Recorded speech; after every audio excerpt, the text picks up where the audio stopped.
అందరికీ నమస్కారం. దయచేసి వీడియోను లైక్ చేయండి, షేర్ చేయండి, ఫాలో చేయండి, సబ్స్క్రైబ్ చేయండి. నా ఫస్ట్ సర్జరీ బాటమ్ సర్జరీ 2012 12 నెల 12వ తారీఖు విజయవాడలో జరిగింది. అది క్వాక్ సర్జరీ అంటారు. క్వాక్ అంటే నార్మల్‌గా వాటిని రిమూవ్ చేయడము. నేను సారీ కట్టుకున్న 36 డేస్‌కే మా గురువు వాళ్ళు కమ్యూనిటీలో వాళ్ళకున్న డబ్బులు ఎక్స్‌పెండ్ చేసి నాకు సర్జరీ చేయించడం జరిగింది. తర్వాత ఫంక్షన్ జరిగింది. తర్వాత 1 ఇయర్ తర్వాత 1 ఇయర్ లోపే మా ఇంటికొచ్చి ఎళ్ళేసిన. అప్పుడప్పుడు మా ఇంటికొచ్చి వెళ్తూ ఉండేది 2017 వరకి. అట్లాగే 2014లో బ్రెస్ట్ ఇంప్లాంట్స్ ఆగ్మెంటేషన్ అంటే టాప్ సర్జరీ అంటారు. అదే ఢిల్లీలో డాక్టర్ దగ్గర మా గురువుగారు పెట్టించడం జరిగింది.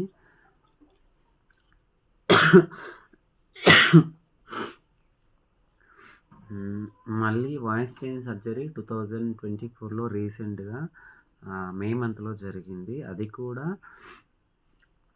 ఎందుకంటే వాయిస్ కొంచెం ర్యాష్‌గా పిచ్ లెవెల్ తక్కువ ఉందని చెప్పేసి బాగుండాలని చెప్పేసి చేయించుకోవడం జరిగింది. చేయించుకోవడం వల్ల కాస్త బాగొస్తుంది నాయిస్‌గా.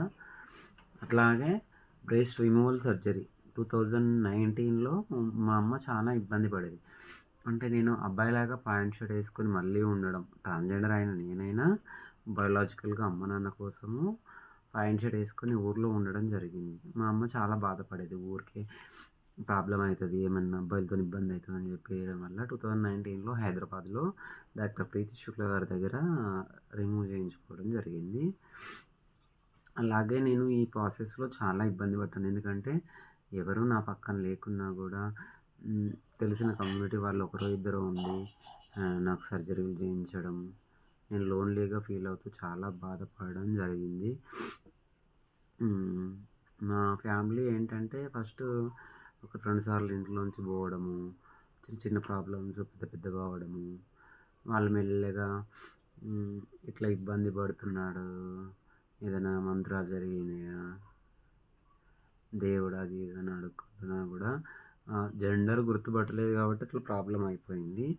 తర్వాత ఇంక నేను మారి వచ్చిన తర్వాత కొన్ని రోజులు ఇబ్బందులు పడ్డా.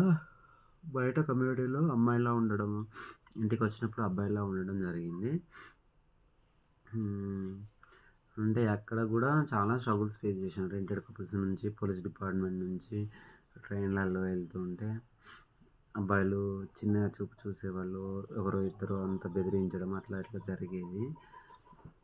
ఇట్లా నా నడుస్తున్న జీవితంలో మెల్లిగా ఇల్లు కట్టుకొని అట్లా అట్లా కొంచెం బాగుండాలి, కమ్యూనిటీలో బాగుండాలి, నేను బాగుండాలి, లైఫ్ బాగుండాలి, ఎప్పటికీ ఇలా ఉండం కదా, ఎంతో కొంత చదువుకొని ఫేస్ చేసి మన లైఫ్ హ్యాపీగా ఉండాలి, అందరికన్నా విభిన్నంగా ఉండాలి, మనం హ్యాపీగా ఉండాలని చెప్పేసి డిగ్రీ చేయడం, ఇల్లు కట్టుకోవడము. ఆ అబ్బాయి కొంచెం చీట్ చేయడం వల్ల ఫైనాన్షియల్గా అప్ అండ్ డౌన్స్ అయిపోయి ఇంటికి రావడం జరిగింది. నేను కూడా ఇంటికి వచ్చిన తర్వాత చాలా ఇబ్బందులు పడ్డాను. ఇటు ఇంట్లోనే ఉండడము, బయటికి వెళ్ళకుండా ఉండడము, ఏం చేయాలో తెలియకుండా 2017లో అలానే ఇబ్బందులు పడుతూ ఉన్నాను. తర్వాత ధైర్యం తెచ్చుకొని 2019లో నాకు వచ్చిన రిజిస్ట్రేషన్ నా అగ్రికల్చర్ ల్యాండ్లో నేను వ్యవసాయం స్టార్ట్ చేయడం జరిగింది. అట్లా నాకు వచ్చిన ల్యాండ్ ఇంకా నాకు ఇన్ని సర్జరీలు అయినా కూడా నేను మళ్ళీ అబ్బాయిలాగా ప్యాంట్ షర్ట్ వేసుకొని ఉండి వ్యవసాయం చేయడము, చూసేవాళ్ళు చిన్న చూపు చూసినప్పటికీ చూసి వాళ్ళే అర్థం చేసుకుంటారులే అని ఒకటి, మళ్ళీ నా లైఫ్ నాకు ఉండాలని చెప్పేసి ఇట్లా వ్యవసాయం చేయడం, అప్ అండ్ డౌన్స్ ఎదుర్కొని అట్లా ముందుకు వెళ్ళడం జరిగింది.